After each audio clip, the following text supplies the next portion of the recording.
ইংরেজি ভাষার খুবই সাধারণ দুটো শব্দ, স্পিক আর টক। অনেক সময় আমাদের মনে হয় এগুলোর মানে তো একই, কিন্তু আসলেই কি তাই?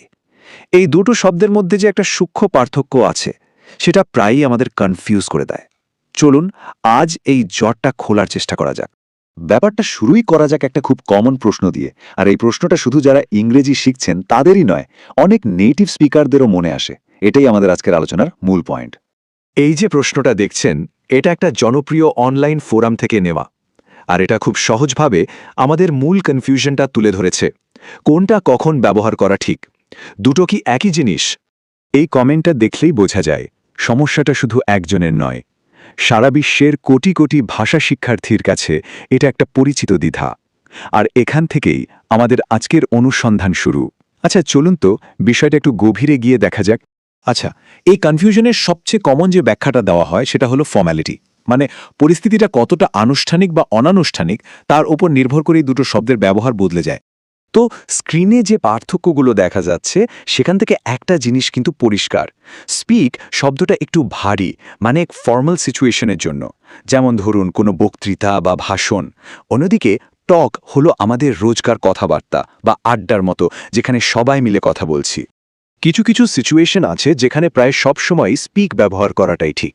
যেমন ধরুন কোনো একটা ভাষা বলতে পারার কথা যখন বলা হয়, বা ফোনে যখন আমরা খুব ফর্মালি কাউকে খুঁজি, তখন স্পিক ব্যবহার করাই নিয়ম। এখানে টক বললে ব্যাপারটা একটু বেখাপ্পা শোনায়। কিন্তু গল্পটা শুধু এই দুটো শব্দে এসে শেষ হয়ে যায় না।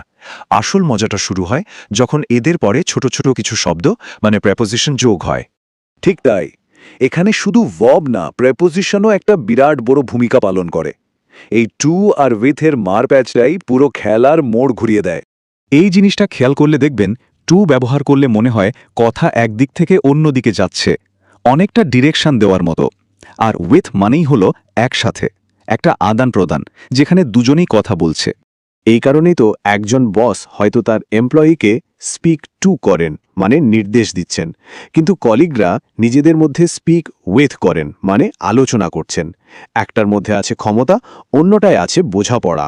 এখন প্রশ্ন হলো, নিয়মগুলো যদি এতই সোজা হয়, তাহলে সারা দুনিয়ার মানুষ এটা নিয়ে এত কনফিউজড কেন? এখানেই গল্পটা আরও ইন্টারেস্টিং হয়ে ওঠে। এর উত্তরটা কিন্তু শুধু ইংলিশ গ্রামার বইয়ের মধ্যে নেই। উত্তরটা লুকিয়ে আছে আমাদের ব্রেইন কিভাবে একটা নতুন ভাষা শেখে সেই সায়েন্সের ভেতরে। রিসার্চাররা এর একটা দারুণ নাম দিয়েছেন, ক্রস লিঙ্গুইস্টিক ইনফ্লুয়েন্স বা CLI।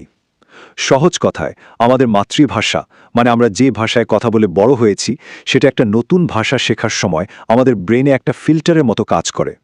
ব্যাপারটা যে শুধু মুখের কথা না, তার প্রমাণ কিন্তু একাডেমিক রিসার্চেও আছে। যেমন এই যে গবেষণাটা দেখছেন, এটা পরিষ্কার দেখাচ্ছে যে আমাদের মাতৃভাষার নিয়মকানুনগুলো অবচেতনভাবেই নতুন একটা ভাষা লেখার বা বলার সময় চলে আসে, আর এর প্রভাবটা কিন্তু বেশ গভীর। ওকে, তাহলে এতক্ষণ যা যা আলোচনা করলাম সবগুলোকে একসাথে করে পুরো পজলটা মেলানোর চেষ্টা করা যাক। তার মানে স্পিক হবে নাকি টক হবে, সেটা ঠিক করার আগে আমাদের কয়েকটা লেয়ারের কথা ভাবতে হবে। প্রথমত, সিচুয়েশনটা কি ফর্মাল না ইনফর্মাল? দ্বিতীয়ত, কথাটা কি একতরফা নাকি আলোচনা? আর সবশেষে এবং সবচেয়ে গুরুত্বপূর্ণ, আমাদের মাতৃভাষায় কি এই ধরনের কোনো নিয়ম আছে? যেমন এই টেবিলটা দেখুন, এটা খুব সহজে ব্যাপারটা বুঝিয়ে দেবে। ধরুন বাংলা ভাষায় আমরা বলি সে যায়, এখানে ভার্বের সাথে কোনো এস যোগ হয় না, কিন্তু ইংরেজিতে হয় হি গোজ। আবার প্রশ্ন করার জন্য আমরা কি ব্যবহার করি, কিন্তু ইংরেজিতে ডু বা ডাজের মতো শব্দ আনতে হয়। এই ছোট ছোট পার্থক্যগুলোই কনফিউশন তৈরি করে। এর মানে হলো, এই যে ছোটখাটো ভুলগুলো হয়, এগুলো আসলে ভুল না। এগুলো হলো একটা ভাষা থেকে আরেকটা ভাষায় চিন্তাভাবনা ট্রান্সফার করার একটা স্বাভাবিক প্রক্রিয়া। এটা ল্যাঙ্গুয়েজ লার্নিংয়েরই একটা অংশ। তাহলে সব শেষে একটা খুব ইন্টারেস্টিং প্রশ্ন এসে দাঁড়ায়। ইংরেজি এখন সারা পৃথিবীর ভাষা, একটা লিঙ্গুয়া ফ্রাঙ্কা। তো কোটি কোটি মানুষ যখন তাদের নিজেদের মতো করে এই ভাষাটা ব্যবহার করছে, তখন এর সঠিক নিয়মটা ঠিক করবে কে? প্রশ্নটা কিন্তু ভাবার মতো, তাই না?